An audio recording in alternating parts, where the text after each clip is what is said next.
hakuna pesa ya maendeleo tutakupatia kama umekuwa na lifestyle ambayo ni expensive. Umeweka lifestyle expensive ya kufuga vijana, pambana na hali yako. Pesa hizo kaunti huwezi patiwa. Na nimetangazia hapa Oldonyiro.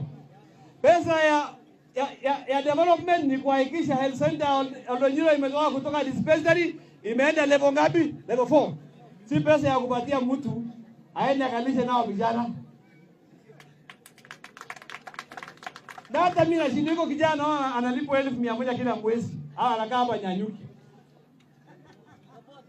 Sasa huyu kila usubuhi mama ako na hasira. Hii kijana anaonekana afanye kazi mzuri. Watu wa Oldonyiro mko na kijana mzuri ya kusaidia huyu kijana mwingine. Unajua mama akishughulikiwa mzuri kwa boma, usubuhi anaamka kama amefurahia, si ni kweli? Lakini ukiona mama ameamka usubuhi ako na mahasira, iko shida. Na mimi sijui kwa nini kijana mdogo kama yule ambaye analipwa 1,100 ameshindwa kazi.